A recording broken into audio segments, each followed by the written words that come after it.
होता है कि हमारे श्री प्राणनाथ प्यारे जो है उन्होंने वचन दिया था कि आपके जो है जिस समय में आपके फूल जो आपकी रज होगी उसके ऊपर मैं आके चरण जरूर से रखूंगा।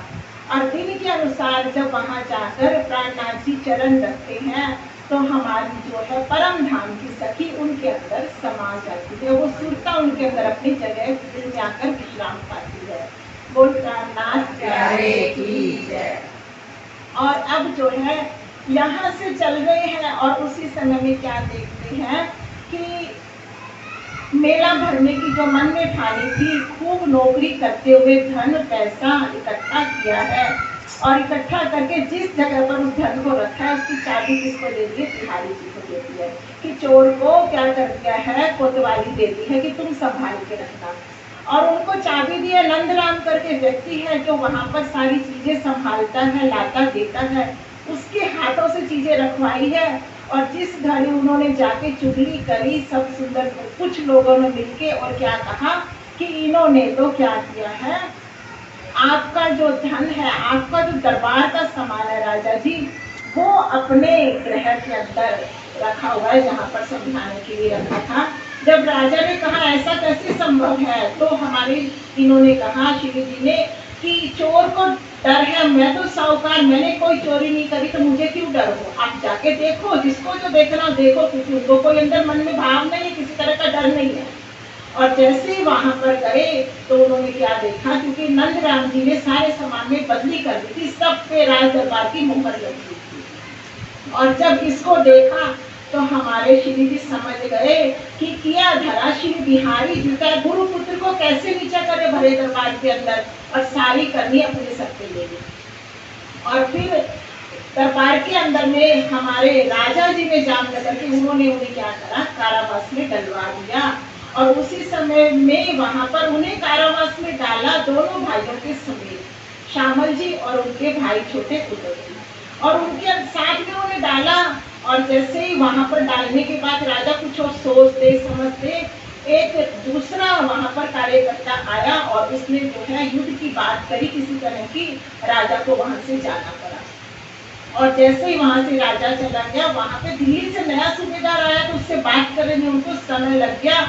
और इसी बीच हमारे श्री जी साहेब कारावास में बैठे हफ्से के अंदर बहुत विलाप करते हैं। सबसे पहला विलाप करते हैं सतगुरु के लिए, हमसे क्या गुनाह हुआ धनी, हम तो सिर्फ मेला भरना चाहते थे, आत्म थी आपकी प्यारी शिष्य का नाता था और कुछ ना चाहा, सिर्फ आपकी ही तो सेवा करनी चाहिए थी, क्यों हमें यह दुख प्राप्त हुआ हम कहने ना पाते। इतना दर्द दिल में लिया, उनके अश्रु पे अश्रु बहने लग गए और एकदम जो है बहुत क्रंदन करते हैं। और उसी समय के अंदर में उनकी जो है चौपाइयाँ हमारी छठ ऋतु उतरती है, रास सबसे पहले रास उतरता है, छठ ऋतु उतरती है, कलश प्रकाश उतरता है, कलश उतरती है, दो चौपाइयाँ। और जब ये उतरने वाला होता है तो उसके पहले उन्हें राज्य आकर गिटार देते हैं सब श्यामा महारानी, और ये कहते हैं कि तुम क्यों इतना रुदन करो, तुम तो वासना हो हमें बड़ी प्यारी, कि आप हमें बहुत प्यारी हो, आपको ये भी पता नहीं है। और जब वो उनका गिटार कर रहे हैं तो इतना विरह किया अंगना नार, तन तो छूटा संग में आस, और अंग विरह में छूटी सारी श्वास। सब कुछ इतना छूटा कि उनकी विरह में श्वास भी रुक गई। तब अपना अंग देके खड़ा गई तो प्राणनाथ, तब उन्हें जो है अपना आपा अपना अंग देकर धनी जी ने खड़ा किया। और धनी जी की जो है निज, उनका धनी जी का आवेश, निज बुद्धि, श्यामा प्यारी दुल्हन की आत्म, और नूर अक्षर का जोश, और नूर बुद्धि, और साथ में हुक्म का सबूत, पांचों मिल भई श्री महामती, लगे अंगना में सारे जय जयकार। बोल प्राणनाथ प्यारे की जय, महामती श्री प्राणनाथ प्यारे की जय। और अब तो जैसे ही वो आई स्वरूप बदल गया, चारों तरफ ऐसे लगता अंधियारे के तम के अंदर सूरज चमचमाता है, ऐसे लग रहा अंधारा, क्योंकि हफ्सा में तो अंधेरा ही होता है। और वहां पर उस समय में वो निराला सूरज चमका है जो धनी के तारतम का है, नूर का है, आवेश का है, निज बुद्धि का, कितना स्वरूप मिल गया है। और पांचों स्वरूप ले भई महामती। और उस समय में वो गाती है, एकदम से महक उठती है राज्य के इस सपने, और धनी धनी सखी मेरी सोई, धनी धनी सखी मेरी सोई, जीने दिन पिया जी सो मोरे मिलन, जीने दिन पिया जी सो मोरे मिलन, सखी मेरी सोई दिन, सखी मेरी सोई दिन। और अब जो है इतना सुंदर वो बोलती है मुझसे कि वो धन हो गई है। क्या हम कभी कहते जब हमें सतगुरु मिलते हैं, हमारे साथ के अंदर हमें राज श्यामा जी प्यारे मिलते हैं, हम तो कभी नहीं कहते मन से कि हम धन हो गए, आज हमें हमारे प्यारे मिल गए हैं। कभी मन में ये भाव नहीं आता कि आज हम दंडन हो गए, आज हमें सखियों के दर्शन हुए हैं, आज ये प्यारी सखी मेरे आंगने में आई है, आज इन्होंने मुझे हाथ पकड़ के गले लगाया है, क्योंकि सखियों के रूप में सतगुरु तो गले लगाते हैं, राजी महाराज जी तो गले लगाते हैं, लेकिन हम कभी मुंह से बोल ही नहीं पाते कि आज हम धन आप हमारे दिल दरवाजे पर आए हो, दिल आंगन में आए हो, घर के दरवाजे में नहीं आते हैं, दिल के आंगन में आते हैं। और जो है इसी समय में हमारे जब बैठकर धन होकर दिल में गलित गाथा ईश्वर प्रेम में डूबी है इंद्रावती सखी, अपने सामने श्यामा प्यारी उनके अंदर से, जैसे सतगुरु साहेब उनके अंदर विराजमान हुए, तो वो सतगुरु साहेब की दुल्हन प्यारी का स्वरूप उनके अंदर ही तो विराजमान था, और उनके दिल के अंदर ही तो राज्य भी विराजमान थे सतगुरु के अंदर, तो दोनों स्वरूप उनके अंदर से ही निकल कर आए हैं, क्योंकि अब तक उन्हें पहचान नहीं थी, ये तो उनके अंदर ही, लेकिन उन्हें पहचान नहीं हो रही थी। आज सामने आए हैं, और जब सामने देखा तो उन्हें देखते ही इंद्रावती सखी इतनी खुश हो गई, इतनी आनंदित, और उनके मुंह से सबसे पहले श्यामा प्यारी का श्रृंगार उतरा। ये श्यामा जी की शोभा युगल जोड़ी रसीली, ये शोभा रंग रंगीली युगल जोड़ी रसीली, ये शोभा रंग रंगीली, ये शोभा रंग रंगीली, शोभा रंग रंगीली है सुंदर साथ जी, ये शोभा रंग रंगीली, शोभा रंग रंगीली है सुंदर साथ जी, श्यामा जी की शोभा नवल श्रृंगार अनोखा, श्यामा जी की शोभा नवल श्रृंगार अनोखा, साड़ी रंग से नुरिया नीली लाल को चरणिया, साड़ी रंग से नुरिया नीली लाल को चरणिया, ये चोली श्याम रंग की मेरी श्यामा ने पहनी, ये चोली श्याम रंग की मेरी श्यामा ने पहनी, चूड़ी सात रंग की, ये चोली श्याम रंग की, चूड़ी सात रंग की, ये चोली श्याम रंग की, पहुंची पाँच रंग की, वो पहुंची पाँच रंग की, कंकनी जामुन रंग की, कंकनी जामुन रंग की मेरी श्यामा ने पहनी, श्यामा ने पहनी, हीरा पाँच और मोती, और हीरा पाँच और मोती, हाथ सोने का नव है पतली, हार सोने का है नव पतली, जिसमें हीरा माणिक मोती, हो जिसमें हीरा माणिक मोती, पाँच पन्ना और पुखराज, पाँच पन्ना और पुखराज, चीड़ का और और कंठ सारी हार चीर का और कंठ सारी, गले में झलकत श्यामा प्यारी, गले में झलकत श्यामा प्यारी, मेरी श्यामा प्यारी, मेरी श्यामा प्यारी। जोड़ी रंग रंगीली, ये जोड़ी रंग रंगीली, जोड़ी रंग रंगीली, ये जोड़ी रंग रंगीली। लाल अधूर पे बेसुर प्यारा, लाल अधूर से बेसुर प्यारा, सफेद आँखों में अंजन प्यारा, रंग सफेद आँखों में अंजन प्यारा, दिखे नूर में इश्क घुला है, दिखे नूर में इश्क घुला है, लगे हमें प्यारा प्यारा लगे हमें प्यारा प्यारा। जोड़ी रंग रंगीली, ये जोड़ी रंग रंगीली, जोड़ी चल छबीली, ये जोड़ी चल छबीली, कल जोड़ी रसीली, शोभा रंग रंगीली, कल जोड़ी रसीली, शोभा रंग रंगीली। कल जोड़ी रसीली है, छैल छबीली है और रस से भरी है। शोभा का पार कैसे करे, कैसे देखे, कैसे गाएगी, वो कितनी प्यारी है। तो इस तरह से हमारी इंद्रावती सखी श्यामा प्यारी का राजी का श्रृंगार तो इतना सुंदर बता ही रही थी।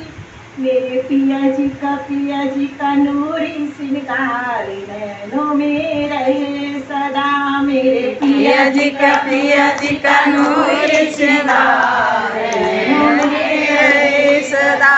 मेरे पिया जी का श्रृंगार तो हर घड़ी मेरे नैनों में रहना चाहिए कि केसरी आईचार श्वेत जामा और पिछोड़ी आसमान की लड़की।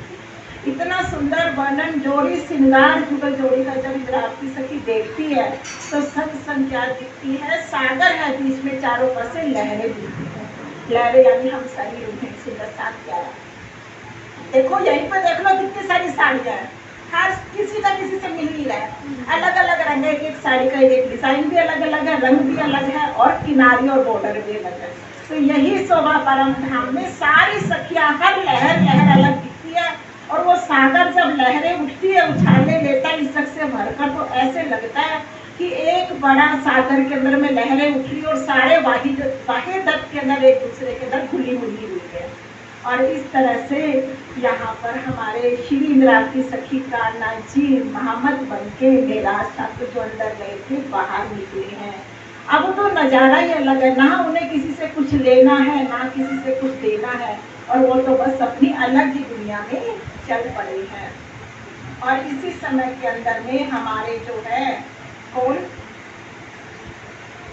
बड़े प्यार से सारी लीला चल रही है, और हम जो है राजी इस स्वरूप में इंद्रावती सखी जो है नया स्वरूप लेकर बाहर निकली है। और वहां से उन्हें जब रानियां देखती है, अपने पति आते हैं लौट कर राजा, तो क्या कहती है कि ईंटें मिस्री की गिर रही है, तुमसे गुनाह हो गया है। वहाँ पे ईंटें गिर रही है मिस्री की, आपसे गुनाह हो गया। राजा पछताता है और उन्हें दरबार में बुलाकर सिरो पाव देता है, यानी पांचों वस्त्र देकर पूरा सम्मान करता है, चरणों में रख माफी मांगता है और जमीन देता है कि तुम एक नया नगर बसाओ। और राजी वहां से चल पड़ते हैं श्री जो हमारे प्राणनाथ जी, और वहां से चलकर वो आते हैं धरोड़ा जी गांव में। वहां से थोड़ा आगे चलते हैं और जूनागढ़ बसाने के लिए आते हैं, और बीच में धोड़ा जी करके गांव पड़ता है। वहां पर वो टेकरी पर बैठते हैं और टेकरी पर बैठकर ध्यान में मगन हो जाते हैं। वहीं पर हमारे वीर भांजी आते हैं अपनी पुत्री के साथ में, और जो आकर देखती है पुत्री, उस समय में बेटियां पल्ला नहीं करती थी, घूंघट नहीं करती थी किसी को देख के इंसान को। और जैसे ही पानी भरने बिटिया आई तो क्षत्रिय हमारे श्री जी को देखा तो उन्होंने अपना घूंघट कर लिया। पिता ने पूछा पुत्री यहाँ तो कोई नहीं है, किससे स्तुति किया। तो उन्होंने कहा आपको पता नहीं है ये हमारे पूर्व जन्म के पति है। तो वो अचंभित, ये क्या कह रही है? बोलते हाँ, इन्हें मुझे लेके चलो इनके पास, इन्हें मैं पूछती हूँ, देखो देखो आप वो सब बताएंगे आपको। वो लेकर जाते हैं तो उनसे पूछा जाता, तो श्री जी कहते हैं मुझे कैसे पता तुम मेरी पत्नी हो, पिछले जन्म की कोई पहचान बताओ। कहती है आप जो है केशवराव जी के पुत्र हो, धन भाई माता के पुत्र हो। तो वो तो मैं लोहाना हूँ, इतने बड़े दीवान का बेटा हूँ, सारी दुनिया को पता, तुमने क्या अनोखा बता दिया। तो चिंतित बोलती हाँ एक बात और है। बोलती क्या? आपका जब उससे विवाह हुआ था तो आपकी माता मुझे खींचड़ा मंदिर में लेके गई थी, गुरु जी के पास तारतम दिलवाया था। श्री प्राणनाथ प्यारे की जय। और ये जब उन्होंने कहा तो हमारे श्री जी थोड़े सख्ते में आ गए, लेकिन अभी भी वो विश्वास नहीं कर रहे। कहते और भी कोई पहचान बताओ, अगर तुम मेरी अंगना हो, मेरी पत्नी हो, तो तुम्हें सब पता होगा। तो जैसे उन्होंने कहा तो एक बात और है। बोलते क्या? जब तुमने अपने अवगुण काटने के लिए सतगुरु साहिब से कहा तो मेरे सारे गहने ले जाकर वहाँ अर्पण कर दिए थे। तो उन्हें भरोसा हो गया कि भाई ये तो वही है, कि ये तो वही है। और अब तेज कुंवरी बाई दूर से ही जब आ रही थी तो हमारी फूल बाई की आत्मा, मुझे भूलने की बीमारी है, मैं कहती हूँ मुझे याद नहीं रहते हैं नाम। तो हमारी फूल बाई जी की आत्मा अमलावती दोनों में से एक का है, तो वो उनके अंदर, हाँ उनके कमलावती और अमलावती है, नाम किसका कौन सा हो गया। तो अमलावती जी की आत्मा उनके अंदर आके विराजमान हो जाती है। अब गौ स्वरूप एक भाई वो एक ही है, और अब उनकी जो सुरता पूरी इतनी निखर कर आई है, पूरा स्वरूप तेज कुंवरी बाई का खूब सुंदर दिख रहा है। और अब वो आकर चरणों लगती है और पिताजी दोनों का ब्याह करवा देते हैं, ब्याह करा देते हैं। और वहाँ गाना तो दुल्हनिया का मैं तेरी बन के दुल्हनिया तेरी, मैं तेरी बन के दुल्हनिया, मेरा तेरा सिंगार करूं। मैं तेरी बन के दुल्हनिया तेरा सिंगार करूं। पास आओ तो चूम लूं मैं चरण तेरे पिया, चरण तेरे पिया, चरणों में रख लो मैं तो हूँ तेरी प्राण पिया, तेरी प्राण पिया। कि मैं दुल्हन बनके श्रृंगार करके चरणों में आई हूँ, मुझे अपनी अंगना प्राण प्रिया समझ के आप स्वीकार कर लो। और वो विनती करती है राक्षस को अनुमति देती है। और अब यहाँ से बहुत सुंदर यात्रा शुरू होती है। आगे चलते हैं थोड़ा सा, तो राजा जो है हमारे वहाँ, उन्हीं के यहाँ वो नौकरी कर रहे हैं और जूनागढ़ बसाने के लिए काम शुरू हो जाता है। जैसे ही जूनागढ़ पूरा बस के तैयार हो जाता है तो वहाँ पर हमारे राजा उन्हें बुलाते हैं। कुतुब खान ने उनके ऊपर चढ़ाई करी है, ये कहकर कि 9 लाख का जो है ब्याज हमारा कर है वो तुमने चुकाया नहीं है। और वहाँ पर लेके जाते हैं हमारे श्री जी, उनके दरबार में पहुँचते हैं, सारा धन जमा करते हैं, लेकिन 7 लाख बनता है, 2 लाख कम हो जाता है। और राजा करे ना करे मरता डरता हुआ उन्हें लेकर श्री जी को साथ में दरबार में पहुँच गया। और जैसे ही वहाँ पहुँचा तो राजा ने कहा 2 लाख कम है, एक को छोड़ूंगा एक को जाने दूंगा। तो कहा कि ठीक है। राजा कहता मैं जाता हूँ, मैं लेके आता हूँ, इससे मेरे पास अपने पास रख लो। और श्री जी को वहाँ छोड़ दिया जाता है और वो वहाँ पे चले जाते हैं राजा उनको छोड़ के। और अब कितने दिन हो गए, साल बीत गया और राजा को तो याद ही नहीं, वो तो अपने जाके महल में मस्त हो गया अपनी दुनिया में। और बेचारे श्री जी अंदर ध्यान में बैठे रहते हैं, कहे तो कहे किसको। और एक हमारे कांजी भाई हैं, वो बड़ा लाड करते श्री जी से। और जब उन्हें ये बात ढूंढते ढूंढते पता तो चल जाती है, वो कहते हैं तेज कुंवरी बाई को कि कल तो उन्हें फांसी होने वाली है, कुछ जतन करना पड़ेगा, मैं पता करके आया हूँ और ये क्या हो जाएगी, मुश्किल की घड़ी हो जाएगी। और ये सुनकर हमारे श्री जी के पास कांजी भाई तेज कुंवरी बाई के कपड़े पहनकर दरवाजे पर जाते हैं और ये कहते हैं मैं उनकी अर्धांगिनी हूँ। उन्हें अंदर जाने दिया जाता है, अंदर जाके कहते हैं फटाफट कपड़े बदली कर लो, जल्दी जल्दी। क्यों? उनको कुछ समझने का मौका ही नहीं दिया। और बेचारे जो है जल्दी से कपड़े बदली करे, खाली इतना बोला कल नहीं तो तुम फांसी चढ़ जाओगे, आपकी तो बहुत जरूरत है, मेरे जैसे तुम पर हजारों वारी है। कितना प्यारा भाव है सुंदर साक्षी कि सतगुरु के ऊपर हमें हमेशा वारी रहना चाहिए, हर घड़ी हर पल। तो यहाँ से जल्दी से वो कपड़े पहनते और बाहर निकल जाते और कान्हा जी भट्ट को छोड़ जाते। जाते जाते क्या कहते हैं, तुम सिपाहियों को कहना मानिक 12,000 झूले, 12,000, ये तो 12,000 ही करते रहना। और वो जैसे ही फांसी का समय आया उन्होंने सर हिलाना शुरू कर दिया तेज तेज और कहते 12,000 झूले, 12,000 पहाड़, 12,000 नदियां, आड़ी टेढ़ी नदियां। वो राजा के मंत्री आकर कहते हैं कि वो तो कोई बड़ी शक्ति है, 12,000 कर रहा है, इसको मार के अपने को क्या मिलेगा। ये पहले तो ऐसा नहीं था और उसे छोड़ दिया जाता है। बोल प्राणनाथ प्यारे की जय। तो जो सतगुरु की राह पर कुर्बान होते ना उनका तो बाल ना पंखा कोई। आगे आगे मेरे सतगुरु चले, पीछे पीछे हम चलते जाए, है ना। तो फिर वहां से ये लीला होती है और बड़े प्यार से कान्हा जी आके वापस सतगुरु के चरणों लगते हैं। लेकिन आज सतगुरु जी को एक दुख है अंदर कि माया ने मेरे से 3 बार युद्ध करा, अरब देश भी मैं गया, बीच में भी मेरे को जेल में डाला, हर बार युद्ध हुआ, लेकिन इस युद्ध में मैं हार गया क्योंकि मैंने मेरे प्यारे को जेल में छोड़ दिया। अगर यही लीला मैं करता तो मैं बच सकता था ना, लेकिन मैं माया आई और मुझे जो है बहुत जोर से झपट्टा मार दिया। लेकिन सतगुरु आते हैं और बचाते हैं। माया गई पोताने ढेर, मारा वापस चली गई माया और धनी जी मुझे बार बार बचाते हैं। और इसके साथ साथ में अब जागनी लीला शुरू होती है। हमारे यहीं पर एक कान्हा जी जो भाई है ये एक जगह पर क्या करते हैं, हरजी व्यास के यहाँ पर नौकरी करते हैं और उनके पास जाते हैं तो हरजी व्यास को अचानक से कुछ बीमारी हो जाती है। सन्निपात है कि कुछ मुख्य बीमारी, जानलेवा रोग हो जाता है। घर वाले उन्हें जमीन पर लिटाते हैं और उनके नाम के दान करने शुरू कर देते हैं। वो कहते मेरे नाम पर क्यों दान करो, मैं ना यम का जो है भागीदार, मैं यम लोक का भागीदार नहीं हूँ, मेरे लिए कोई दान मत करो। और हम बढ़ चढ़ के दान करते हैं सारे, ये भी कर दो, भाई भी दान कर दो, सब कुछ कर दो। तो वो उन्होंने मना करा तो उन्होंने क्या कहा कि ठीक हो जाऊं तो मन में एक दाज रह गई, नहीं तो मेरी हाँ को कोई ना कर सका और मेरी ना को कोई हाँ नहीं कह सका और यही इच्छा छोड़े मन में जले जाता जा रहा है।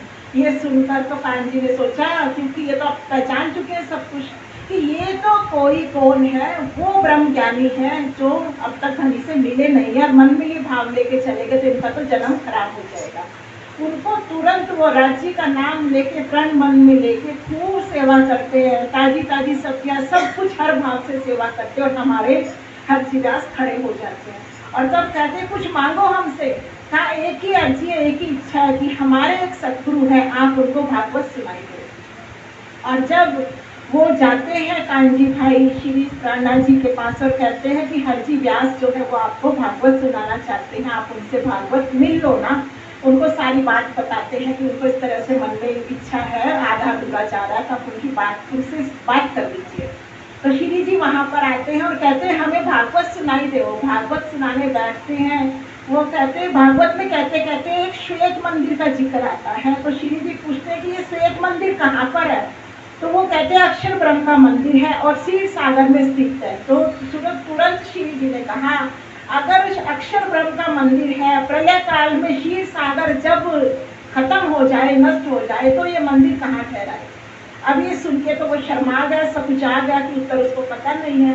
तब श्री जी ने बताया कि जिस मंदिर की तुम बात करते हो वो वैकुंठ लोक है और अक्षरधाम तो हद पार बेहद बेहद पार अक्षरधाम है। अव्याकृत सबली केवल सब कुछ उसको समझाए दिया। अब तो वो लज्जा और अपनी शर्म में चरणों में आए गिरा, लिया तारतम कहा आत्म देवी दो जगह। और प्राणनाथ प्यारे की जय। और अब यहीं से सतगुरु साहिब की जागनी लीला और जोर पकड़ने लग जाती है और वो वहां से चलते हुए नाव पर बैठते हैं और कहाँ आते हैं, दीव बंदर। दीव बंदर आते हैं और हमारे उतर कर वहां से जयराम कंसारा जी, श्री जयराम कंसारा जी के घर पर आते हैं और वहां पर आकर कहते हैं कबलो कांसा टूटेगा, कबलो एहन चलावेगा, मौत तेरे घर पर खड़ी तब तक ना तू आंखें खोलेगा। तो ये सुनते ही वो एकदम चौंकते हैं कि ये क्या कहा। तो बोले तुम्हें इतनी भी शर्म नहीं है, धनी जी का धाम गमन हुआ, बिहारी जी गाड़ी पर बैठे, लेकिन तुम कभी दर्शन करने ना आए एक बार भी। और ये सुनकर एकदम से वही कहा कि गलती हो गई है। तो कहा तुम मेरे पास क्यों आए? हम आए ऐसे काम रूहे ले जावने घर धाम, जगावने रूहों को हम आए हैं, सखियों को जगावने। और अब वो चारपाई डालकर उनकी तो दिन रात चर्चा चलती है। कहा जयराम जी ने कि अब आप विश्राम कर लीजिए, मुझे कोई नींद ना आती है, मैं तो सारी रात चर्चा करूं जो सुनने की तुम्हारी हिम्मत है। वहां बैठ कर श्री जी खूब चर्चा प्रसंग चल रहा है, सुंदर साथ आ रहे हैं जा रहे हैं, और हमारे श्री जी ने खूब सुंदर साथ को वहां पर जगा दिया है। बहुत सारी जो है जागनी वहां पर हुई है। और उसी समय में वहां पर फिरंगी जो कुछ थे उन्होंने क्या करा है, खुद सुंदर साथ को बंदरगाहों से हर समय वहां है ना कोई जो लुटेरे लोग होते थे, डाकू पकड़ के लोगों को ले जाते, उन्हें थोड़ी ना पता सुंदर साथ है कौन है। उनके अंदर हमारी श्री बाईजू राज भी शामिल हो गई है, क्योंकि वो भी वहां पे बंद में आ गई है। और वो सुंदर साथ के साथ है रूपा राधा, बहुत सारे लोग वहां पर है। और सब जाति के लोगों ने अपने अपने लोगों को छुड़ा लिया है। एक वहां का दारोगा जो पैसे की मांग करने रोज श्री जी के पास आता है, थोड़ी थोड़ी चर्चा सुने मन में बड़ा रिझता है, ओहो खुदा मेरे से हो रहा है, ये तो कोई बड़े परोपकारी पुरुष ज्ञान किस धाम का देते हैं पता नहीं है मुझे, लेकिन सुख बड़ा आता है। और वो जो दरोगा रोज आते आते एक दिन श्री जी ने कहा, रोज धन मांगने आते हो, किसी का बकाया कब चुकाओगे? किसी दिन तो चुकाना पड़ेगा ना तुमको भी, तो क्यों पाप कमाते हो? और ये सुनकर तो उस दरोगा को बड़ा दिल में दुख हो गया, और जो है वो पछता रहा है। और वो बोलो श्री प्राणनाथ प्यारे की जय। मेरे प्यारे